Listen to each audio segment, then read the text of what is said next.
siamo a bordo di un Abarth 595 Turismo del 2015, equipaggiata con il celebre 1400 T-Jet da 160 cavalli e 230 Nm di coppia massima. Copre lo 0 a 100 in 7 secondi e 4 con una velocità massima pari a 211 km/h. Il peso totale è di 1145 kg circa a vuoto, con consumi che si attestano sui 15 km/l circa nell'utilizzo combinato, che scendono a 8 nell'utilizzo sportivo.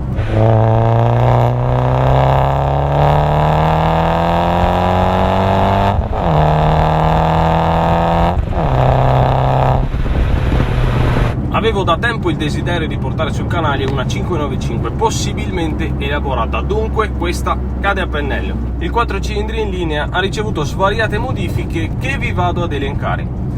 Iniettori maggiorati 390 cc, aspirazione diretta alta TBF, filtro pop-off, turbina TD04 Avional, sensori e Peerbug SS, intercooler maggiorato con tubazioni TBF, SCAT, centrale libero e finale silenziato super sprint da 60 mm, mappatura by Serial Tuning, mentre la preparazione è stata eseguita da Giovanni Capetta. Messa così, di fatto uno stage track, ha scaricato al banco prova 241 cavalli a 6400 giri al minuto e 310 Nm. Avendo avuto per le mani più volte una 595 pista stock, noto immediatamente quanto sia enorme il margine di elaborazione su questa bestiola. Avrà un botto di difetti, ma fa sempre divertire.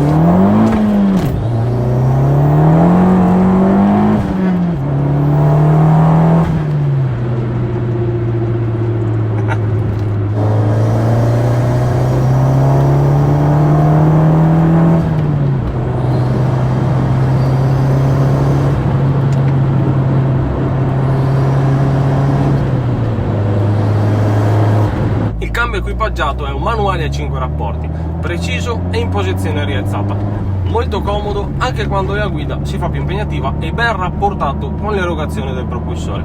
La trazione è ovviamente anteriore, uno dei nemici principali di questo piccolo missile, molto sofferente con l'aumento di cavalleria nonostante il sistema elettronico TTC. Il Torque Transfer Control sfrutta i sensori dell'ESP per ripartire la coppia sulla ruota dell'asse anteriore con più trazione. Non mi aspettavo niente di meno che tanta coppia che se ne va, il gas vada usato con perizia per sfruttare tutti i cavalli.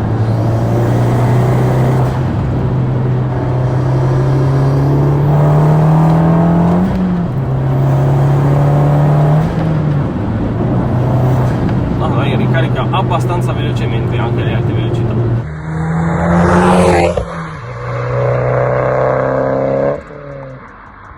La versione sportiva della nuova 500 venne presentata al pubblico presso la sede Abarth nelle officine 83 di Mirafiori nel marzo del 2008. Grazie a nuovi paraurti, minigonne e spoiler posteriore si differenziò dal modello base, da cui riceve meccanica e corpo vettura. Inizialmente venne presentata nella versione custom con 135 cavalli di potenza. Nel 2011 divenne Abarth 595, rievocando le vetture storiche elaborate su base 500 da Karl Abarth. Via via, soprattutto con gli aggiornamenti del 2014, furono molteplici le versioni disponibili differenziate per potenza, tiratura ed allestimento, dalle turismo, competizione, SS e pista a svariati modelli celebrativi come la Yamaha Factory Racing. Parallelamente nacque la serie Abarth 695 per celebrare le vetture estreme che fecero la storia del marchio. Con potenze da 180 cavalli a salire arrivarono tra le altre la Rivale, Tributo Ferrari e 70° anniversario. Top di gamma la 695 biposto. Presentata come street legal, erogava 190 cavalli su 997 kg di macchina. Turbina Garrett GT 1446, oltre ad avere un cambio innesti frontali con comando ad H della Baci Romano. Prima vettura stradale al mondo a godere di tale equipaggiamento. Venne allestita per correre i campionati monomarca e non, con la 695 7 corse da 215 cavalli fino alla 695 biposto R impiegata nel Rally d'Italia 2015 VRC.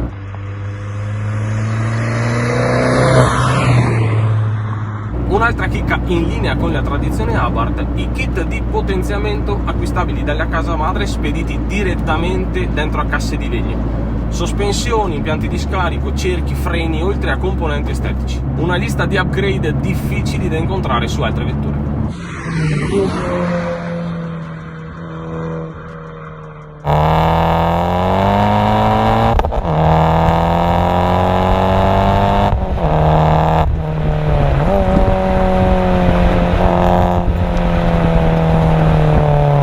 Esteticamente l'Abarth 595 è una vettura che ha raccolto un successo mondiale indiscutibile. Paraurti bombati, l'anteriore gioco-forza per accogliere la turbina della sopralimentazione, presa d'aria frontale maggiorata, estrattore che ingloba le uscite di scarico, livree e grafiche a non finire. Insomma, un'auto capace di piacere tanto, per tanti anni, a tantissima gente. Spesso ci si confronta pure sui pareri circa quest'auto. Personalmente mi sta simpatica e l'apprezzo per ciò che è e rappresenta. Ha i suoi limiti, sotto sotto è pur sempre una Panda, però è divertente.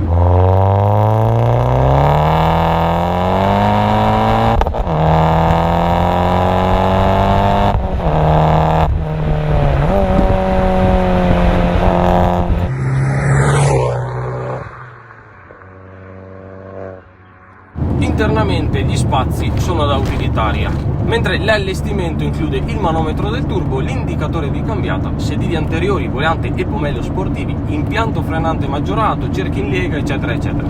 Si poteva avere anche con cambio automatico, ho avuto modo di vederne una all'opera su pista e direi proprio che il manuale a 5 rapporti rimane la scelta migliore. Questi in particolare montano un assetto a ghiera AP con molle HR, distanziali, impianto frenante Brembo 330 4 pompanti con tubi in treccia e cerchi SS con pneumatici Nankang 205/40/17 semi-slick.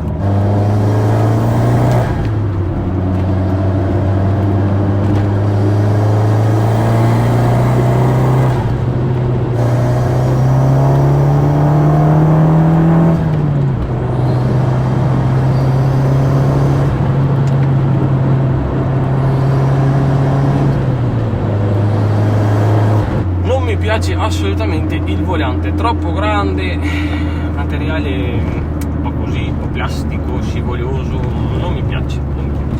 La carrozzeria bianca con dettagli nero lucido, fari posteriori oscurati compresi, la rendono parecchio aggressiva rimanendo abbastanza seria.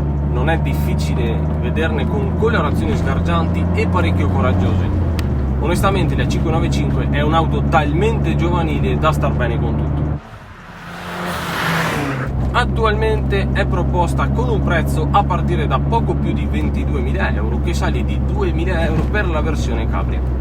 Il mercato dell'usato è una vera e propria giungla di offerte. Se ne trovano di ogni tipo al prezzo più svariato. Delle competizioni del 2016 costano ancora 18.000 euro, visto il momento di staglio del mondo dell'auto, le valutazioni hanno visto un leggero rialzo. Tuttavia portarne a casa una relativamente recente con pochi chilometri sui 15.000 euro non è un'utopia. Questa è la terza 595 che porto sul canale e in questi anni ho guidato con estremo piacere moltissime piccole bombette, dalle Apollo GTI alla Mini Cooper S R56 alle Fiesta MK7 ed 8 fino alla Suzuki Swift Sport. La 595 è meno auto di tutte queste, molto troppo stretta, troppo corta, con un passo di conseguenza ridotto ed un telaio nato per tutt'altro. Però va forte, sa davvero andare forte e sul dritto può far male ad auto di livello superiore. Tuttavia, se dovessi mettermi in garage una Pocket Rocket, non credo, alla luce delle mie esperienze, che propenderei per una di queste.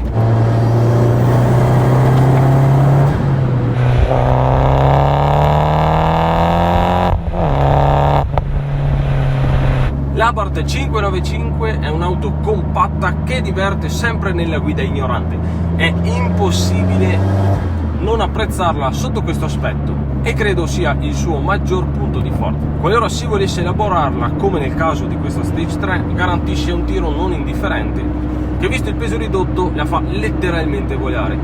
Si trovano ricambi di ogni tipo, il 1400 T-Jet è un propulsore conosciutissimo, ormai è una vettura senza segreti per preparatori ed appassionati. Se vuoi entrare nel mondo delle sportive compatte, credo sia la più facile di tutte. Occhio a non spenderci una fortuna, per il resto è una palestra automobilistica perfetta e super divertente.